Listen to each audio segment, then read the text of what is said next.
My name is Sarah Smith, a 26-year-old full-time housewife. I've been married for 3 years, and we don't have a child yet. My husband's name is Aaron, a 30-year-old office worker. We met when I was working as a receptionist at a company, and he approached me as he was from one of our clients. We dated for 2 years before getting married. Before we got married, there was no mention of living with his parents, but as soon as our marriage was decided, my mother-in-law insisted on living together.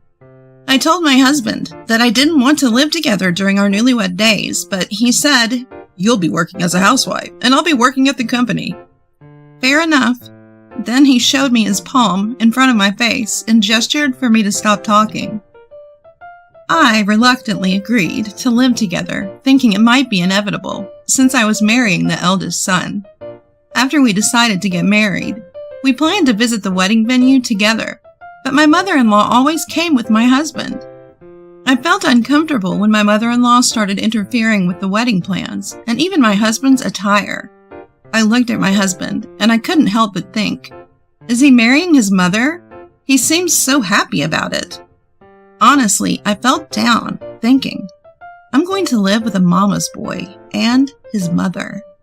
Since I couldn't stand feeling this way, I asked my husband when we were alone, "Aaron, are you a mama's boy by any chance?" He looked puzzled and asked why. I told him, because usually couples decide on wedding plans together, and I've never heard of a mother coming along and interfering. He replied, "She just had some free time and came along.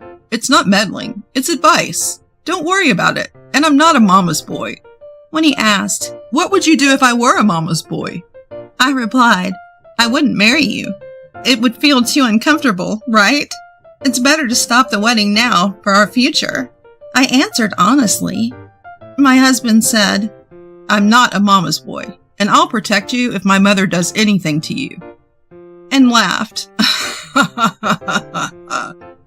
So I decided to trust him and go ahead with the marriage.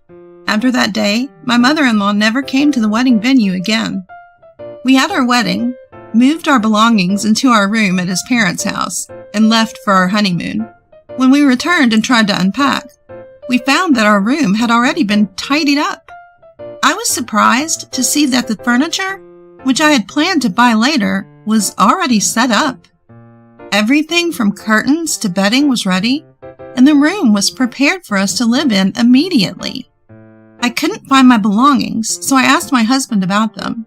He replied, "You'll have to ask my mother. I don't know." So I went downstairs to ask my mother-in-law. I said, "Thank you for tidying up our room, but I can't find my things. Do you know where they are?" She replied, "Oh, your stuff? I threw away everything. I thought it was unnecessary." I said, "My bank book and other valuable items were also in there." She assured me, "Don't worry, I'm keeping them safe. Everything else has been thrown away." I was taken aback, but said to my mother-in-law, "These are my personal belongings. Please give them back. The bank book is from when I was single, so they belong to me." Reaching out my hand to her, my mother-in-law made a sour face. "How dare you defy me? A mere daughter-in-law. Fine, I will give you your bank book. Wait here." She stomped off with a loud footfall to fetch them. When she returned, she tossed my bank book on the floor. Frantically, I checked the contents and found that a whopping $10,000 had been withdrawn. "Mother-in-law, did you withdraw $10,000? I asked, to which she nonchalantly replied, "Of course, I bought your furniture, didn't I?" I was at a loss for words. I quickly returned to my room, and while seething with anger, relayed this incident to my husband Aaron. Aaron, however, responded, "Ah, so she bought this furniture. Thanks." I lost my temper at his response. "Hey, using my savings without permission is a crime. And to top it all off, this hideous furniture and curtains? Who wouldn't be angry?" Seeing my anger, Aaron said, "I'll go talk to my mom," and left to speak with his mother. I regretted deciding to live together, as I dreaded what might come next. As I looked around, the curtains adorned with large roses against a pink background. the cheap-looking wardrobe that reminded me of my childhood. Every sight made me sigh. Exhausted, I lay down on the bed. The cover was cherry-patterned. Whether it was an act of spite or kindness, I couldn't tell, but it made me sad. While I was feeling this way, Aaron returned from speaking with his mother. She's angry and wouldn't listen. He said, "She says she didn't deserve to be complained about when she did all of this out of goodwill." I asked him, aghast, "Don't you feel sad looking at this furniture?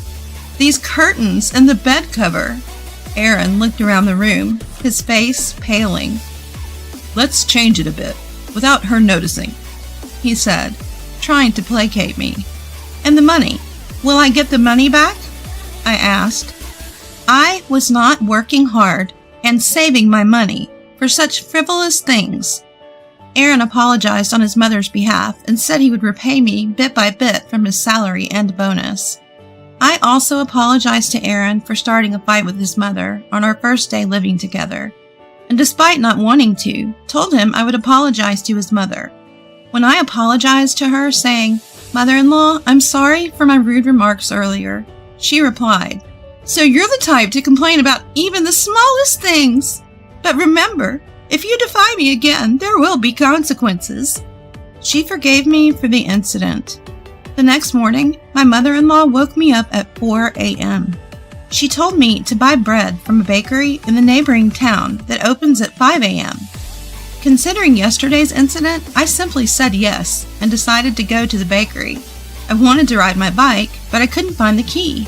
I thought the key might still be on the bicycle, so I went outside, but the bicycle was nowhere to be found. It had probably been thrown away, so I decided to go for a run to the bakery. I changed into my sneakers, put on my favorite tunes, and ran through the city streets in the early morning. It felt wonderful. Returning with freshly bought bread, I was about to take a shower when my mother-in-law stopped me. "You're not working, so no need for the shower. Just wipe off your sweat with a towel," she scolded, throwing a towel at me. Realizing that she was still upset about yesterday, I gave up on the idea of showering. I prepared breakfast for my in-laws and my husband, checking the ingredients in the fridge. I enjoy cooking and can decide on a menu just by looking at the available ingredients. Although there weren't many, I managed to prepare breakfast, woke up my husband, and informed my in-laws that breakfast was ready. When my in-laws and husband sat at the table, I was about to join them when my mother-in-law said, "You can't eat with us. You're the daughter-in-law, right? You should eat after we're finished and the cleanup is done." And she wouldn't let me sit at the table. I looked at my husband, but he avoided my gaze, acting as if he didn't know what was happening. "Are these house rules from the 1950s? I muttered to myself. But I obeyed my mother-in-law nonetheless. When my husband was leaving, he mouthed, "Sorry," to me and bowed his head in apology. I couldn't help but chuckle at his gesture. I thought to myself, my husband isn't considerate, and I need to make this house a place he wants to come back to. I told my mother-in-law, "I'll start with the cleaning," and began to tidy up. She was sitting on the couch, occasionally glancing my way, but never responding. Because my mother-in-law was around, I decided to clean the living room last, keeping busy with laundry and cleaning the rest of the house. When only the living room was left, I noticed my mother-in-law was gone. After the cleaning was done and I was about to make some tea, I noticed a small window next to the fridge was open, and I could hear my mother-in-law's voice. It seems she was talking with a neighbor. As I casually sipped my tea, I realized she was talking about me. She was telling the neighbor that I had taken her bank book and she had no money to spend freely. Unable to hold back, I confronted my mother-in-law when she returned to the house. "Please, don't lie to the neighbors. When did I ever take your bank book?" I asked. Startled, she quickly closed the window and yelled, "Just do whatever you want," before storming off to her bedroom. Realizing that this could create an uncomfortable situation for my husband, caught between his mother and me, I decided to try and be more understanding towards my mother-in-law. but she continued to act as if I wasn't there. Even when I tried to engage her in conversation, she ignored me as if I were invisible. My father-in-law was also a non-entity, unable to oppose his domineering wife. He was the head of a veterinary clinic, a quiet man who started talking to me little by little. When the clinic was closed on a Wednesday, I had a chance to have a long chat with him. "You know, she's told me she's okay with getting a divorce," he confided. "But since you're still together, she can't be serious. Maybe she's testing your affection, huh? You're certainly loved, aren't you?" We shared a laugh, listening to each other's complaints. Behind the scenes, I felt like I had an ally. My only solace was my father-in-law. Thanks to him, I never vented my complaints or frustrations about my mother-in-law to my husband. It seemed my mother-in-law was complaining about me to my husband. Whenever my husband told me about what my mother-in-law was saying, I would respond with, "I'm sorry, I'll be careful," to put him at ease. No matter how much mother-in-law ignored me, I worked hard and didn't slack off in household chores. Despite this, she continued to treat me as if I was invisible. I was fortunate to have a good relationship with the neighbors. In the midst of all this, my husband's job became busy, and his business trips increased. When my husband was away on business, I dreaded the increased time I had to spend alone with my mother-in-law. Whenever my husband would call, which was rare, I would tell him that I was getting along without any conflicts with mother-in-law. I sincerely hoped that I could get along with her someday. Even though she treated me like air, I never stopped trying to talk to her. I believed that the only way to improve our relationship was to show my mother-in-law, my future self. So I worked hard in everything I could.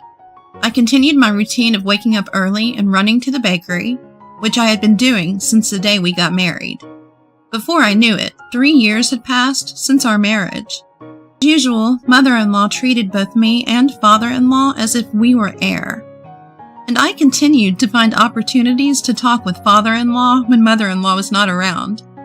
Then one day, father-in-law, unusually serious, told me, "Mother-in-law is going on a trip soon. Depending on how that goes, I might leave this house."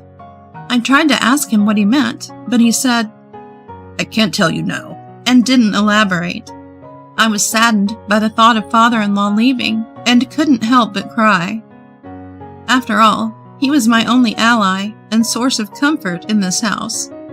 The only person who would listen to my complaints. Looking into my eyes, father-in-law suggested, "Maybe you should consider leaving this house too, Sarah." I asked him what he meant, but all he said was, "I can't tell you yet." Despite my persistent inquiries, all he said was, "I'll tell you when the time comes. Please wait a little longer." Trusting father-in-law, I decided to wait until he was ready to talk. And finally, the day was set up for my husband to return home after a 2-month-long business trip. It had been a long business trip, but I was thrilled at the thought of finally being able to live together with my husband. The night before he was due to return, I received a call on the WhatsApp from him. I immediately picked up the phone. Instead of my husband, a woman with a sweet voice started speaking. "Nice to meet you. Are you Aaron's wife?" "If you mean my husband, then yes," I replied. "That's right. It's Aaron Smith. My name is Amy Adams. I'm Aaron's girlfriend. I'll give him back to you tomorrow." She giggled.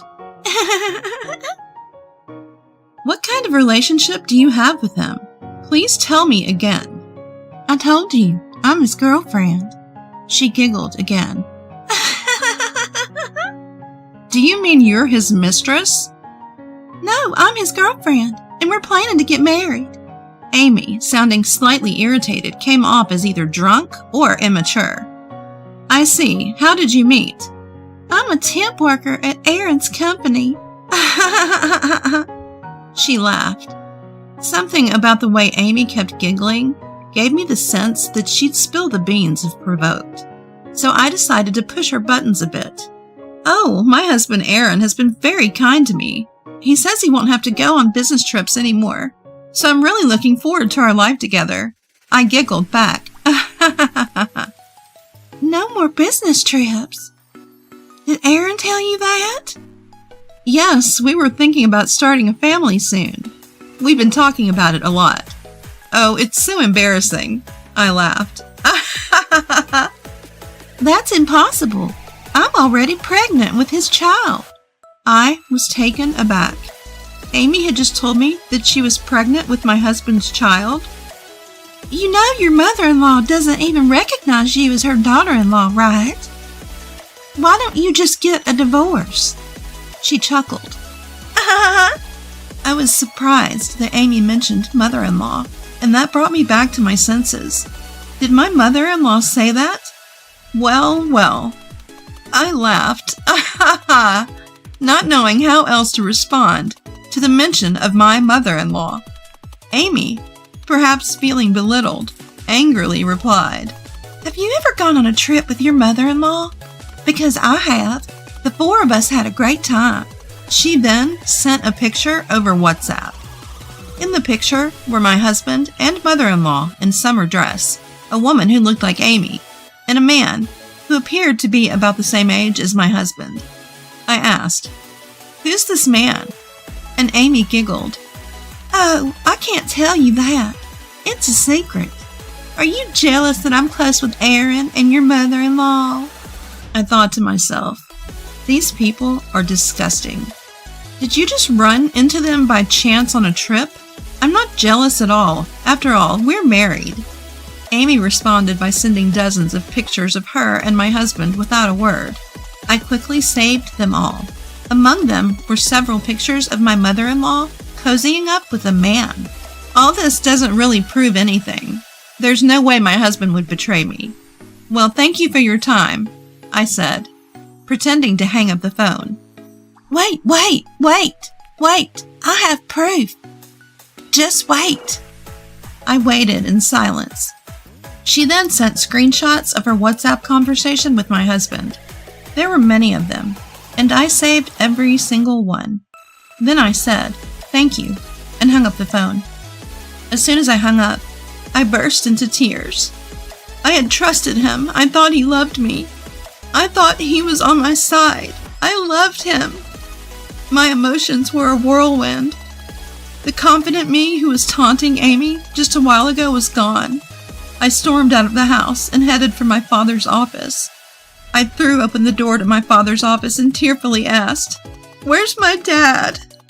My dad seemed too busy to leave his work, so I waited alone in the waiting room crying. After a while, my dad took a break from his work and came to see me. I apologized to my dad for showing up out of the blue and told him everything. Dad said, You're like me. You can't stand injustice. With a smile, he added, You know, crying won't solve anything, right? His words from my childhood reminding me to face forward after I had cried my fill. I showed him the photo I got from Amy and screenshots of the conversation between my husband and Amy. As he looked at them, he exclaimed, What the hell is this? When I peeked at my phone that my dad was looking at, it showed my mother-in-law and a man standing next to her. My dad said he wanted to talk to my father-in-law. My dad, as it turns out, is a lawyer. He seemed to be quietly angry. I sensed that he wasn't his usual calm self. When I returned home and told my father-in-law that my dad wanted to talk to him, father-in-law went into the bedroom and made a phone call. After the call, father-in-law told me, I'm going to meet your dad, Sarah. The next day, I greeted my husband, who had returned from a business trip. With an inscrutable face, my husband probably hadn't heard anything from Amy. He seemed completely unchanged. My mother-in-law returned a little later from her trip. I'm tired, but it was fun, she said, and gave me a souvenir from the same region as my husband. As usual, the three of them ate the meal I had prepared without me. As I quietly watched the scene, my husband spoke to me. Sarah, you seem different since I've been away. Kind of cooler, he said. My mother-in-law immediately chimed in. Maybe she's sulking because you were on your business trip and she wanted attention. And said it dismissively without even looking at me. Feeling like I might say something I'd regret, I just nodded and smiled, my fists shaking with anger. My father-in-law made eye contact with me and told me to calm down. I nodded and took a deep breath to control my emotions. Just then, my mother-in-law started saying things that upset my calm. You and father-in-law have been living together just by you two for a while, haven't you? Something happened, didn't it? I can tell, don't hide it, tell me.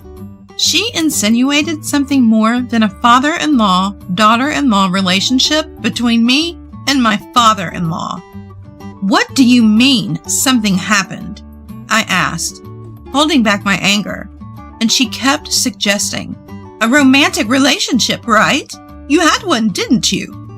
I can't believe it, I said, my voice shaking. My usual taciturn father-in-law asked seriously, did you go on a trip hoping for a romantic relationship to happen between me and Sarah? Staring at my mother-in-law, when she retorted, if nothing happened, you wouldn't be angry, right? So you're admitting it. My father-in-law said, I despise you.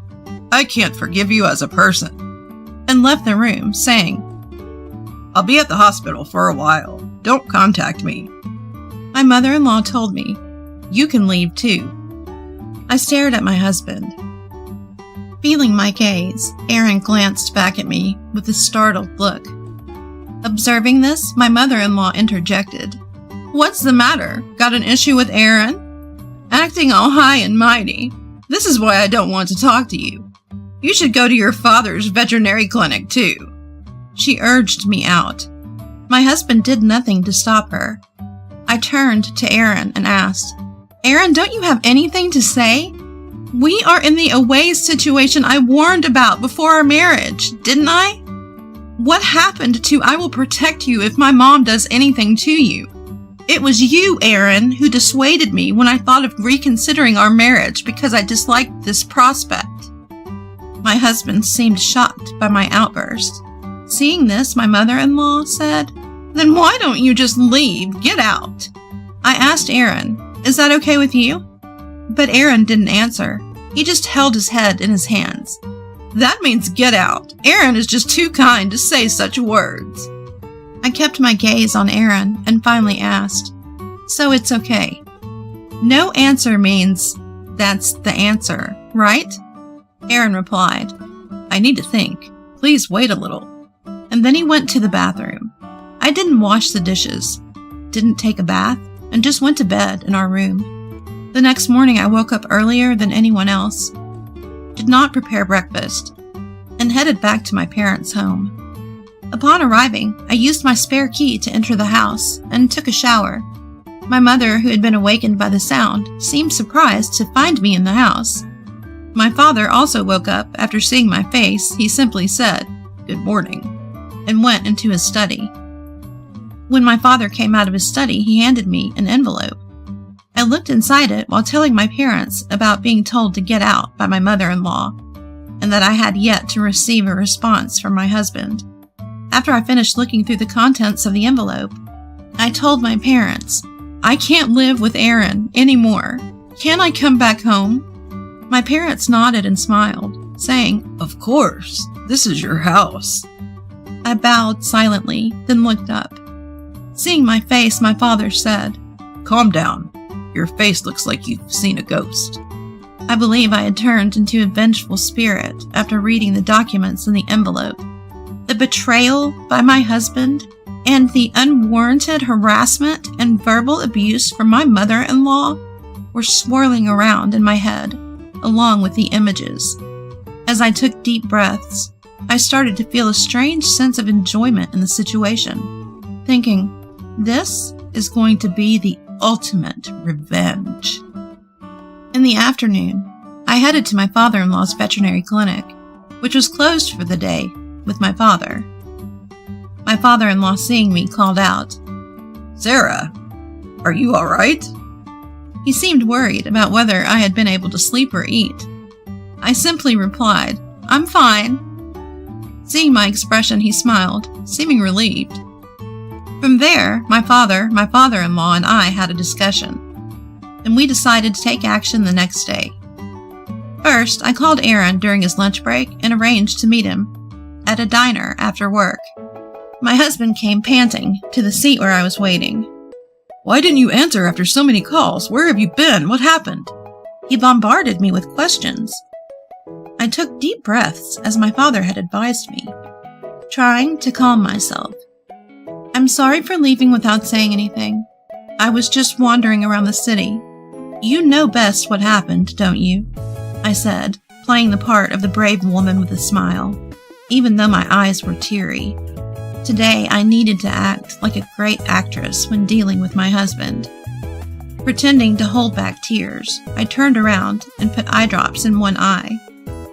My husband, misunderstanding that I was crying for him, muttered, "I'm sorry."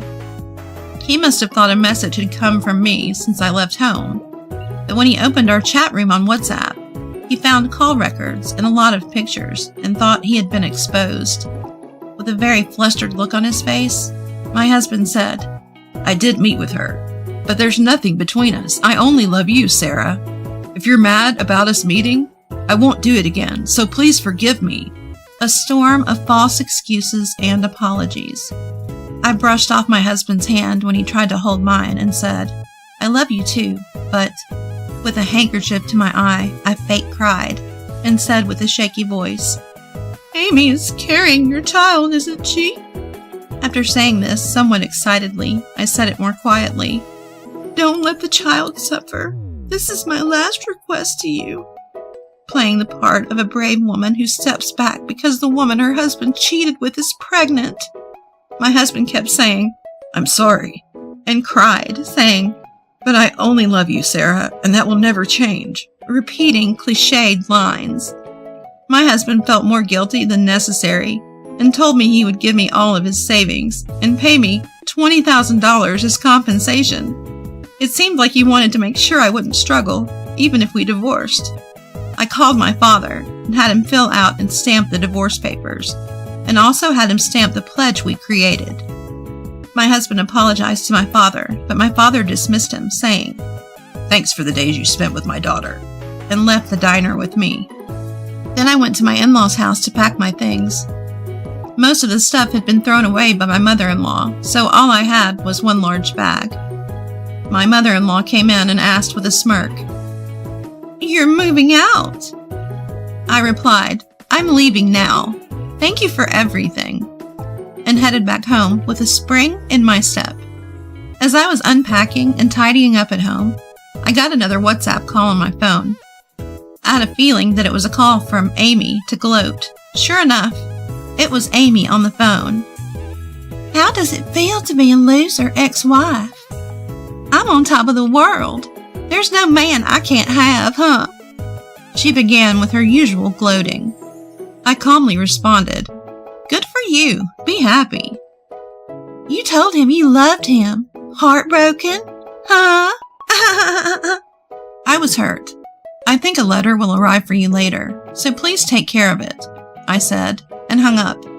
I was excited, thinking about what was to come. I couldn't wait to see the final stage of the scenario my father had thought up. A few days later, my ex-husband and a woman named Amy sent me alimony. Normally, that would have been the end of it, but for me, it wasn't over just yet. Months later, the time I had been waiting for finally arrived. I received a frantic call from my mother-in-law. "It's all your fault that the house is a mess. Come back and do something about it. And what's with this certified letter you're talking about?" Pretending to be unaware, I asked her, "Calm down and explain what is going on." She was in such a state of panic that it took her a while to calm down. "If you can't talk about it, I'm going to hang up. I'm just an outsider now," I said. She begged me to wait, and then began to explain one thing at a time. Firstly, she told me that my ex-husband and Amy got married last month, but Amy already had 4 children, who she brought along when she moved into my ex-husband's parents' house. The unruly behavior of the kids and Amy's lack of effort in managing household chores and childcare had caused chaos in the house. My ex-husband was in a panic, claiming, "I didn't know about Amy's 4 kids." The alimony I received was reluctantly paid by my mother-in-law after Amy told her that she was going to give birth to her grandchildren. Next, she addressed the certified letter I sent her. It was regarding the repayment of the $10,000 she had taken from my savings without my permission. I asked my father if we could sue her, since she was technically still family, to which he responded with a smirk. Suing is always an option. My mother-in-law was terrified by the letter and begged me, saying that, "I promised to repay the money, so don't sue me." I agreed, as long as she would return it. She also told me about Amy's current situation. My ex-husband said in front of Amy, "I shouldn't have cheated," and expressed his desire to get back together with me, causing her to become hysterical. My ex was crying out my name, while his new wife was going insane and their children were running wild. My mother-in-law exclaimed, "I feel like I'm going to lose my mind." Eventually, my mother-in-law received divorce papers from my father-in-law, and she was also being sued for compensation due to the affair. My father, who happened to be my father-in-law's lawyer, asked me to try to stop the divorce. When I heard about the current situation in my in-laws' home, I realized that everything had gone according to my father's plan. Both my father-in-law, my father, and I knew from a private investigator's report that Amy had 4 children. Furthermore, while my ex-husband might not know this, there was a possibility that the child in Amy's womb was fathered by one of my ex-husband's colleagues, whom she was dating at the same time. Amy's parents had been taking care of the 4 children, but when they found out about her upcoming marriage to my ex, they told her to take the children with her. Additionally, they disowned her after learning about the affair. So no matter what happens, Amy would cling to my ex-husband's family. It seemed like the time had come for me to deliver the final line in the script. I said, "You all got what you deserved. Goodbye," and blocked their calls, ending everything. After that, I found a job and started living alone near my parents' house. My father-in-law expanded his veterinary clinic and turned it into a residence. When I went to check on him, I was struck by his words. "Maybe I'm happier with animals as my family," he said, as he happily lived with his newly adopted corgi. Witnessing the miserable fate of my mother-in-law, ex-husband, and Amy, I decided to treat others with kindness.